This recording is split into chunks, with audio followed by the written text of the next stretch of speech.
Top quality और consistent performance के लिए सिर्फ सिल्वर पंप नाम याद रखना। હજી ચોક્કસથી સમગ્ર ઘટનાની વાત કરીએ તો ભેસ્તાન પોલીસ સ્ટેશન આજે હદ વિસ્તારમાં એક હત્યાની ઘટના બની હતી અને તેમાં આજે સલમાન લસ્સી હતો તે ભાગતો ફરતો હતો ત્યારે આ ગુનાનો આરોપી આજે નવસારીના ડાભેલના આશાના મોહલ્લામાં સંતાયેલો હોવાની બાતમી છે સુરત ક્રાઇમ બ્રાન્ચની એક ટીમને મળી હતી અને સુરત ક્રાઇમ બ્રાન્ચની ટીમ રાત્રિના સમયે જ્યારે આરોપીને પકડવા ગઈ અને આરોપીના બાબતે જ્યારે ભનક લાગી ત્યારે ચપ્પુ વડે આ સલમાન લસ્સીએ ક્રાઇમ બ્રાન્ચના એક કર્મચારી પર હુમલો કરવાનો પ્રયાસ કર્યો હતો અને ત્યારબાદ આ ટીમનું જે નિર્દેશન કરી રહેલા પીઆઈએ પોતાના જ પોલીસ કર્મચારીને બચાવવા માટે વળતા જવાબ રૂપે ફાયરિંગ કરવું પડ્યું હતું. જો કે આ ઘટનામાં સલમાન લસ્સી છે તેના પગના ભાગે ગંભીર ઈજા થઈ છે. તેને સારવાર માટે નવી સિવિલ હોસ્પિટલ ખાતે લવાયો છે. હાલ જે છે નવી સિવિલ હોસ્પિટલમાં સલમાન લસ્સીની સારવાર છે ચાલી રહી છે, પરંતુ તેની તબિયત જે ગંભીર હોવાનું કહેવામાં આવી રહ્યું છે. મહત્વની વાત છે કે પોલીસ જાપ્તા હેઠળ તેની સારવાર છે નવી સિવિલ હોસ્પિટલમાં ચાલે છે અને આ સલમાન લસ્સી છે કુખ્યાત આરોપી છે. અગાઉ પોલીસના ચોપડે પણ તેની સામે અલગ અલગ 15 કરતા વધારે ગુનાઓ છે નોંધાઈ ચૂક્યા છે. મારામારી, હત્યાનો પ્રયાસ જેવા અનેક ગુનાઓ છે ત્યાં સલમાન લસ્સી પણ નોંધાયેલા છે અને પોલીસ જ્યારે તેને પકડવા ગઈ હતી હત્યાના ગુનામાં તે ભાગતો ફરતો હતો તે જ સમયે તેને પોલીસ પર હુમલો કર્યો અને વળતા જવાબમાં પોલીસે ફાયરિંગ કર્યું અને આ ઘટનામાં ઈજાગ્રસ્ત જે આરોપી છે સલમાન લસ્સી તેની સારવાર છે નવી સિવિલ હોસ્પિટલમાં ચાલી રહી. જી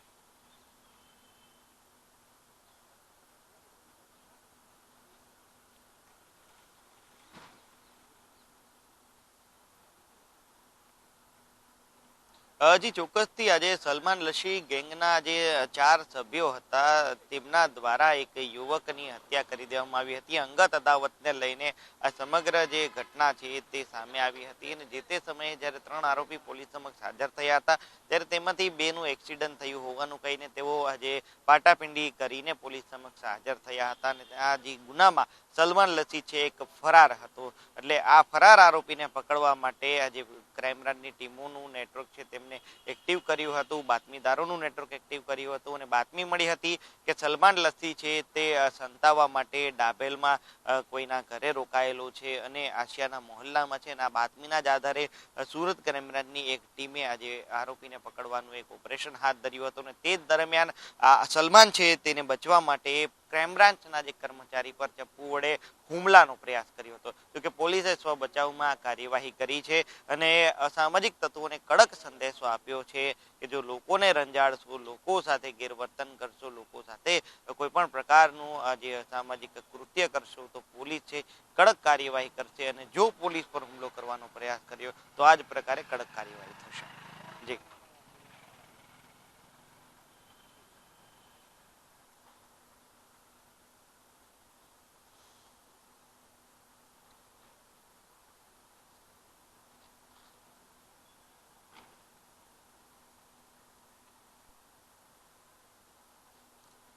હજી ચોક્કસથી વાત કરીએ સલમાન લસ્સીનો આજે અલગ અલગ ગુનાની વાત કરીએ તો ઉધના, ભેસ્તાન સહિતનો જે વિસ્તાર છે તેમાં જે ગેંગ છે તે માથા ભારેની છાપ ધરાવે છે અને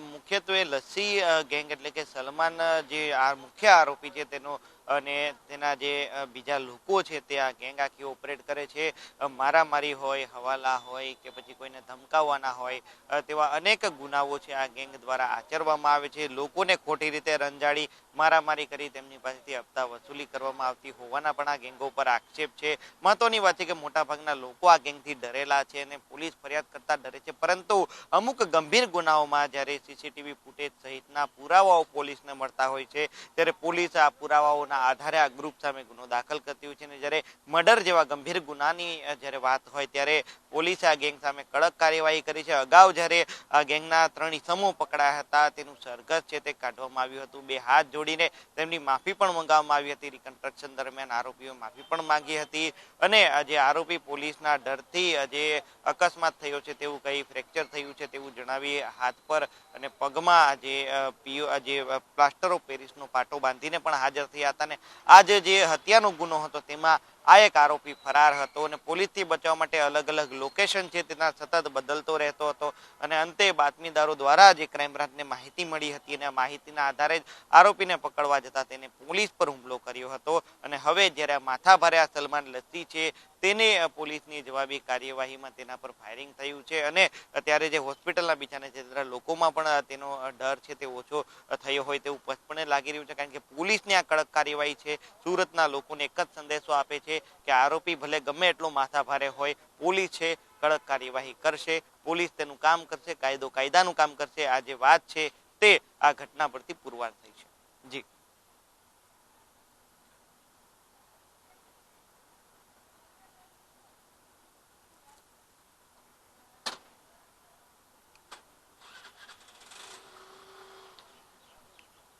જી હાલ સુરત ક્રાઇમ બ્રાન્ચ દ્વારા જે અલગ અલગ જે પોલીસ સ્ટેશનો હોય તેમાં પણ કોન્ટેક્ટ કરવામાં આવ્યો છે. આ ઉપરાંત સલમાન લસ્સી ગેંગ સાથે જોડાયેલા અન્ય ઈસમો કોણ કોણ છે, ક્યાંથી આખું નેટવર્ક ઓપરેટ કરે છે, તે તમામ બાબતોની માહિતી છે તે લેવામાં આવી રહી છે. હાલ તો સુરત ક્રાઇમ બ્રાન્ચ એક મોટા આરોપીને પકડવામાં સફળતા મળી છે, પરંતુ હાલ તેની ટ્રીટમેન્ટ ચાલી રહી છે અને આરોપીની પૂછપરછ બાદ જ આ મોટા ખુલાસા થાય તો નવાઈ નહીં.